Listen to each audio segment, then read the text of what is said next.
So I'm trying to figure out why we are getting these price stabs here, because we've been living in this range for about 1 day, almost 2 days now. We've been in this range.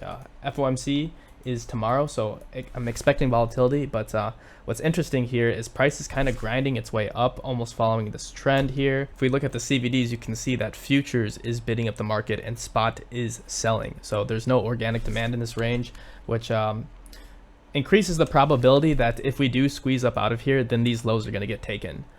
Because there's no demand here. It's just futures that's bidding up the market.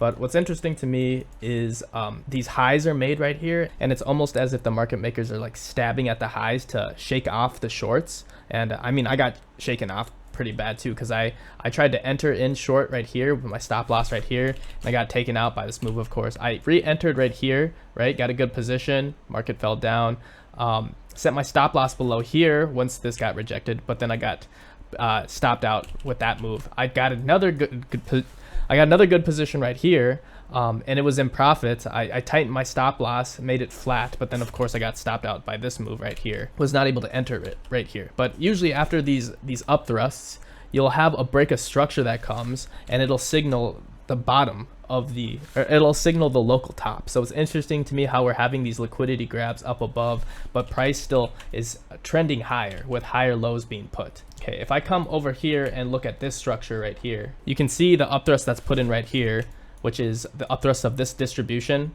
right? And this is also mitigating the positions that are right here. And this is of course the start of the downtrend. That this would be your ideal entry to go short and ride the wave all the way down. But obviously not financial advice, because I am not a financial advisor. So yeah, it's just strange to me. We're obviously in some sort of accumulation or distribution zone, and price is just shaking out all the shorts, right?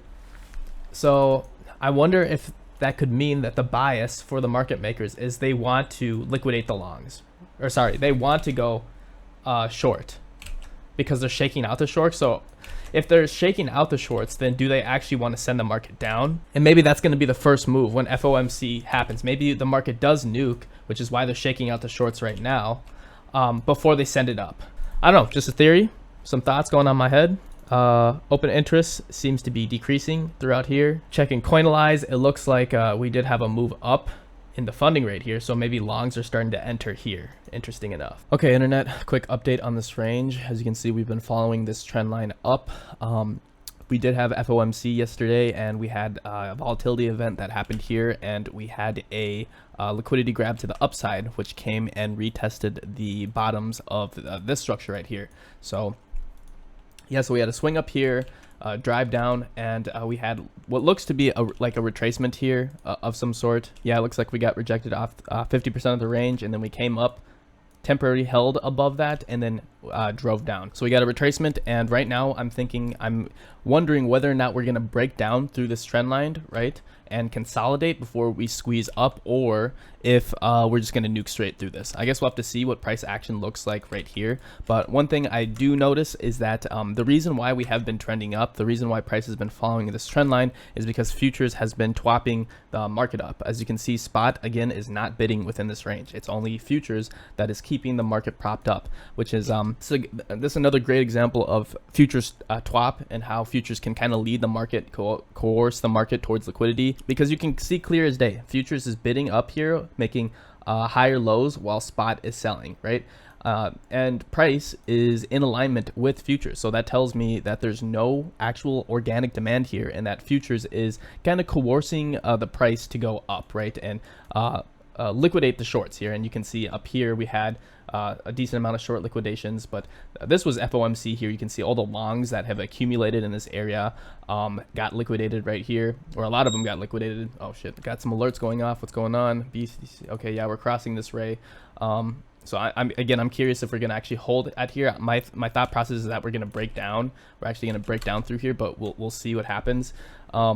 But where was I? Oh yeah, so you can see the volatility event that happened right here from FOMC. Longs got liquidated here, and then we've slowly been grinding up. So anybody who's taken along at the bottoms here has been in profit this entire time, which is very interesting to me.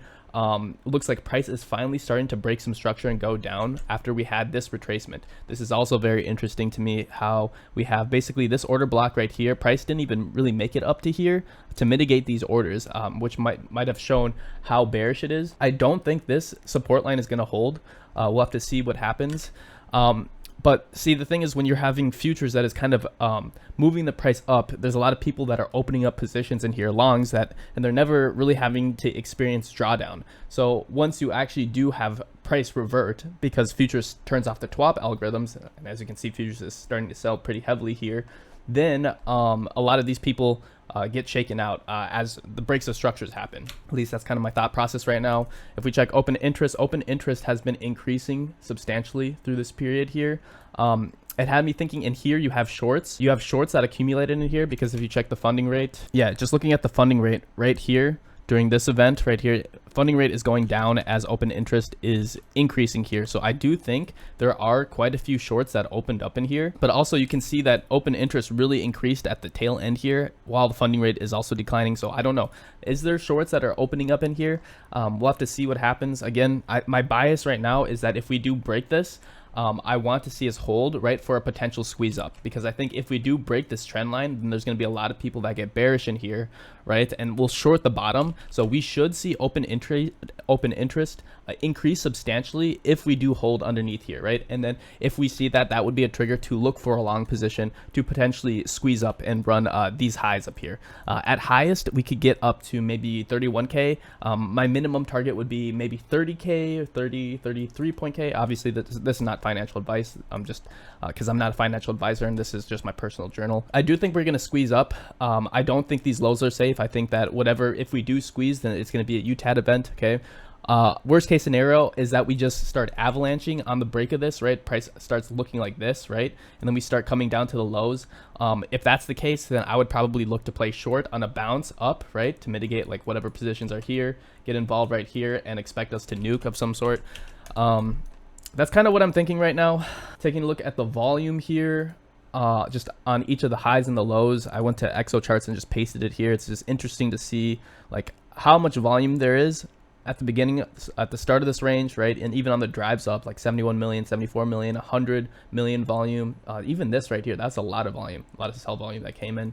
A lot of buy volume right here for FOMC, 77 million. This is also interesting how you had less volume here than you did right here, which could have signaled towards exhaustion. And then of course here, like, look at that, you only have 12.3 million here, and of course we're breaking down now. So, but yeah, I guess the big thing I want to highlight for future me is just to pay attention to the CVDs, the Perp CVDs and the spot CVDs, because when the TWAP is happening, you just have to respect it. You know, I think the best thing I could do when Bitcoin is twapping up is I could find alts that are bullish of some sort, like Compound or Solana or some of these alts that are bullish, because you can trade to the highs while Bitcoin is twapping up. If you know that Bitcoin is twapping up for a period of time, then you can take advantage of that by trading the alts that are a bit more volatile. The difficult part is trying to figure out when the TWAP is going to stop. Okay, and looks like we're starting to get some long liquidations here, so I wonder if they're going to keep driving us lower. It would be nice to see one of these big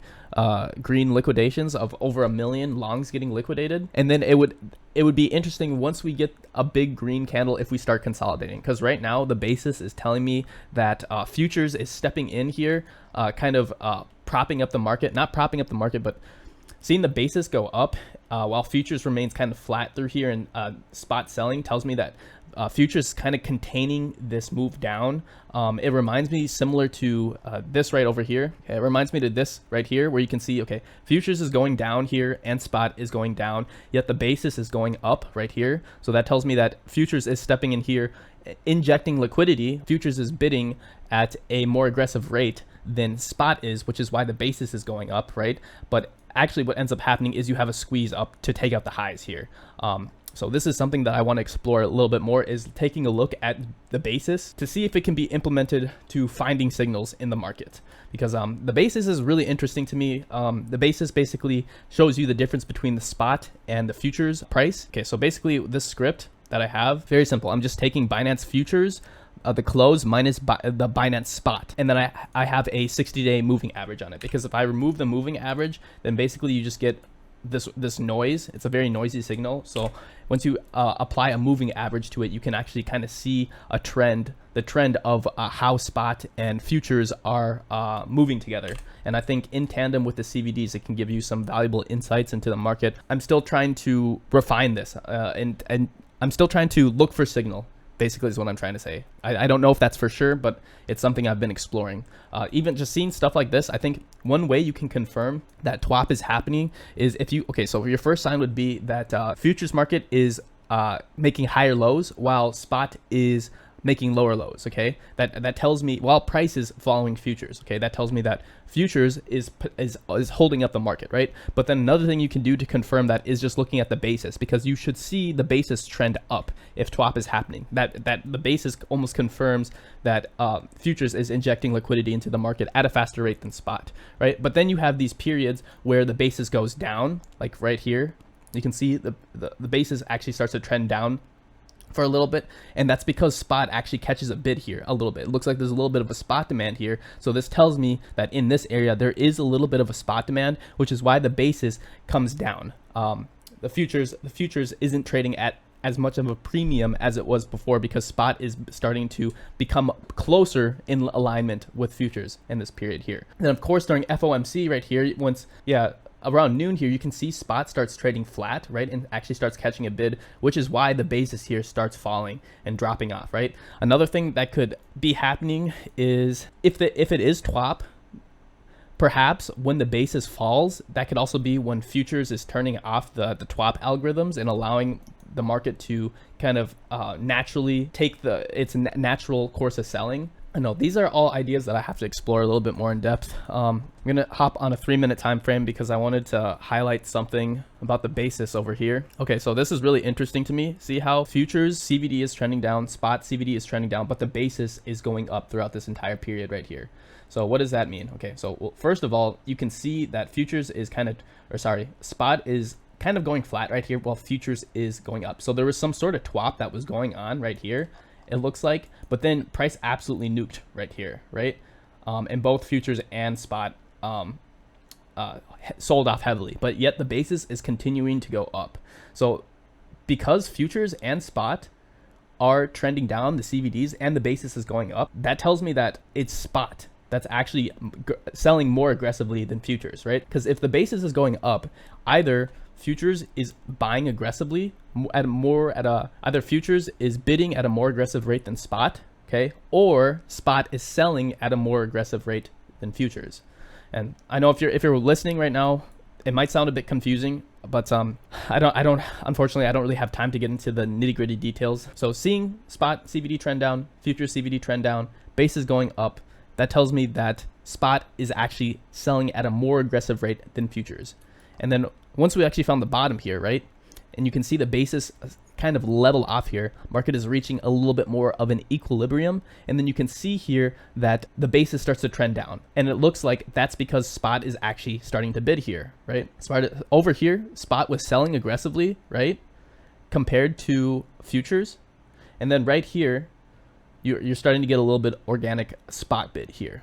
But then of course right here you can see how the basis starts trending up while the CVD starts diverging. So this is when the TWAP begins right here. And then of course throughout this regime, spot is selling while futures is bidding the market up, and you can kind of see that in the trending up of the basis. And then of course during the FOMC, when we started to get some more volume, basis started trending down because spot started bidding naturally, but then the TWAP began again after the sell-off here. You can see this was trending up, and right now this is very interesting to me because you can see the basis is again going up while futures and spot CVDs are going down. So this could tell me that spot is selling at a more aggressive rate than futures. Let's just look here. Okay, there's liquidations coming here. Yeah, and spot is selling heavily. Yeah, so there's that drive down. Okay, we're breaking the trend line right now. So now the question becomes, are we going to actually find support here, right? Because if we find support here, if we find support there, and then we see the same pattern of spot selling, but futures is trending up, diverging, and the basis continues to go up, that tells me that there's actually some more TWAP going on, and that we could potentially see a squeeze, right? But of course, you have to be careful because you can also just nuke straight through, right? We'll have to see what happens here. Ideally, if we find support here, I'd like to hold support. I would like to hold support like somewhere around here, because you have this amount of volume right here. So yeah, if we break down here, hold. A lot of people are going to be getting bearish in here, probably opening up shorts. So we should see that in the open interest, and open interest is increasing too, as we're breaking structure here. So what I'm curious is, once we break this low right here and start breaking some of these lows, I wonder how much open interest is going to flush. Because if we get like a decent flush down, like this low gets taken out, that tells me that there's a lot of longs in here that got liquidated. But if we're coming down here, right, and open interest isn't even making a move, that tells me that there's more shorts in here, right? And it's more likely that they're going to get squeezed. Breakdown here, if open interest is increasing substantially, like starts making local highs, then I'm going to look for position to go long, right? If we break down here, and price starts avalanching, right, then I'm probably going to look for a short for a move down. Yeah, that's kind of my bias right now. Another scenario that could happen is we just get a bounce off of this, right? We could get a bounce off of here. And especially since the basis is going up right here, if we start seeing a bit of a futures bid that comes into the market while spot is selling, then that tells me that the TWAP is just going to keep continuing, and we're most likely going to break this high. Yeah, but we'll have to see how it plays out. All right, I've been talking for a long time, so I'm going to cut the video here, and I'll see you next time. Peace out.